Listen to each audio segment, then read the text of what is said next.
Мужичок ездил в клинику на обследование, вернулся, а жена быстро легла в кровать и говорит: «Давай займемся любовью, я хочу!» Он посмотрел на нее, скривился и отказал. Так прошло пару недель. Жена хочет, а мужик ни в какую. Тогда поехала она в ту самую клинику ругаться. «После того, как мой муж вернулся из вашей клиники, он потерял всякий интерес к сексу и ко мне, как к женщине. Что вы с ним сделали?» «Мы клиника лазерной коррекции зрения. Мы просто вернули ему зрение».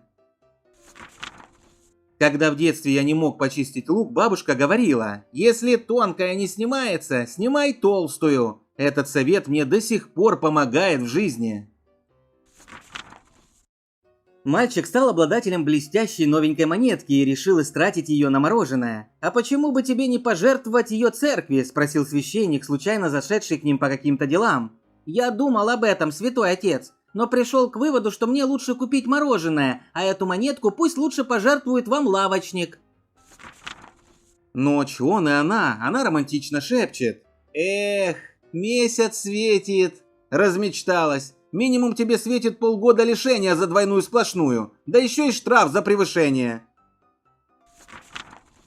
На кого учишься? На врача. О, слышь, посмотри мне горло. На программиста. О, а переустанови мне винду. На переводчика. О, а переведи мне песню. На экономиста. Ясно. Вы знаете, Мойша, по новым правилам мы не можем поселить вас с девушкой в один номер в нашей гостинице. Берите еще один номер. Таки почему? Вы не расписаны. Это что, борьба за нравственность? Нет, это борьба за прибыль. Английский замок, раннее утро. Возле камина в кресле сидит лорд, пьет кофе и читает утренний Таймс. Из спальни выходит леди и говорит: «Милорд, должна вам сказать, то, что мы принимали за беременность, таковой не оказалось». И что теперь? Боюсь, нам придется повторить этот процесс, возможно, даже не один раз. Боже мой, опять эти нелепые телодвижения.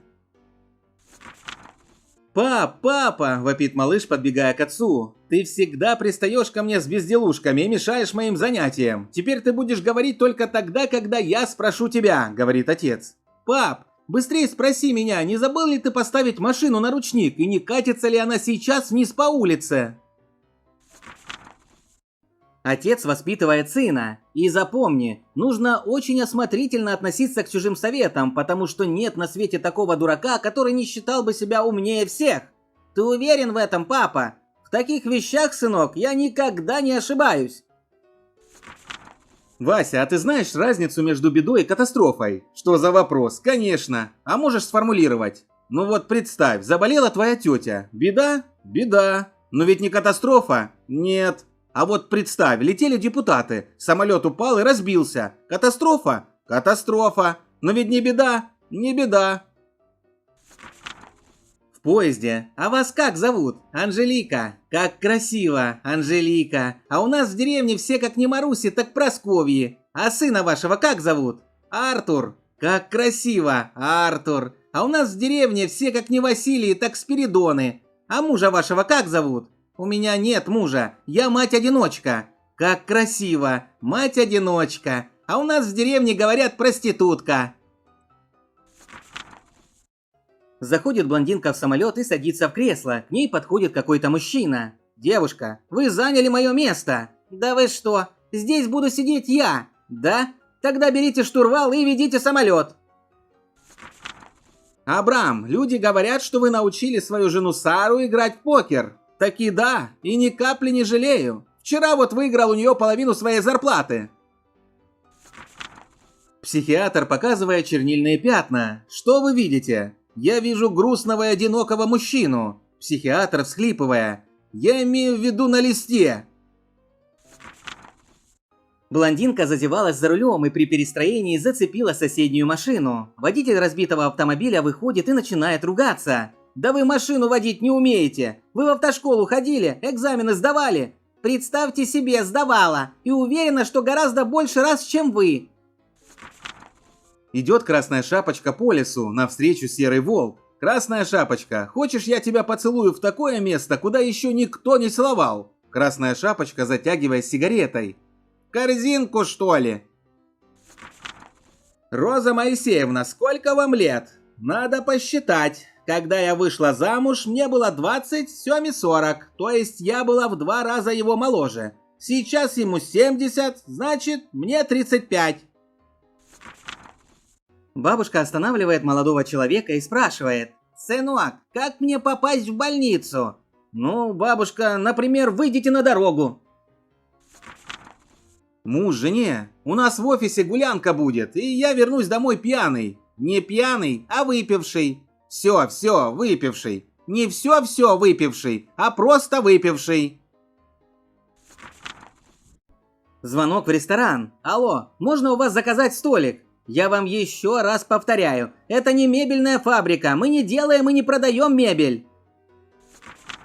Блондинка проезжала мимо фермы на своей машине. Поравнявшись с фермером, она спросила: «Скажите, почему у той коровы нет рогов?» «Ну, стадный скот может нанести большой урон своими рогами, поэтому мы их спиливаем. Иногда мы также используем для этой цели кислоту. Наконец, многие породы скота специально выведены безрогими. Но основная причина, по которой данная корова не имеет рогов, это лошадь».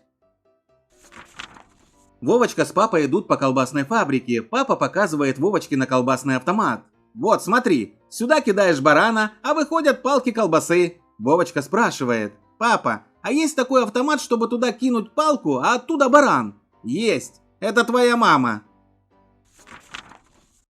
Мужика спрашивают: «Всю жизнь вы имели очень скромные заработки. Как же вам удалось построить такой роскошный дом?» «Я честно отсидел за него 3 года».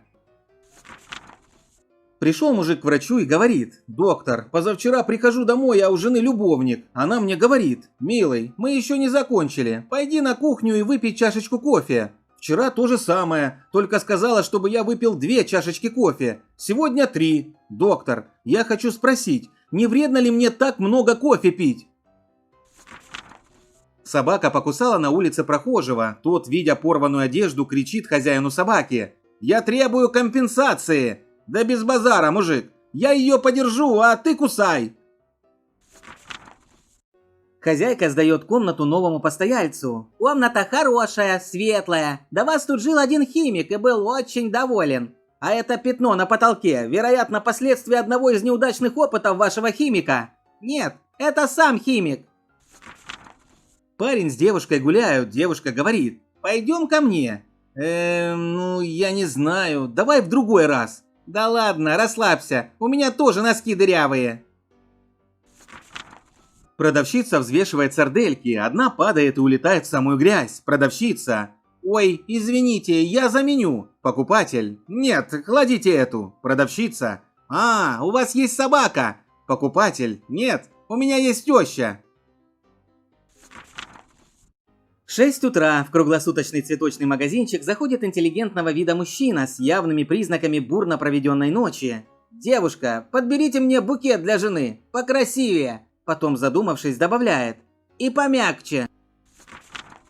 Один рыбак говорит другому: «Представляешь, нынче рыба пошла какая-то мутированная. А что случилось? Недавно ездил на рыбалку на неделю. Привез рыбы, пожарил, съел, рога выросли». Гость в отеле: «Что это у вас здесь на анкете?» «Клоп, мужчина. Я ничего не имею против того, что у вас здесь клопы, но когда они выползают, чтобы глянуть, какую вы даете комнату, это уже перебор». Парень приходит на прием к врачу с жалобами на постоянный кашель. Врач: «Курите?» «Курю». «А какие сигареты курите?» «Да разные».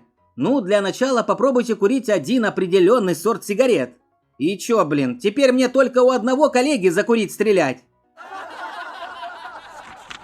Пришел дед к врачу и спрашивает: «Доктор, а какие бывают признаки склероза?» Врач: «Я же вам вчера уже говорил».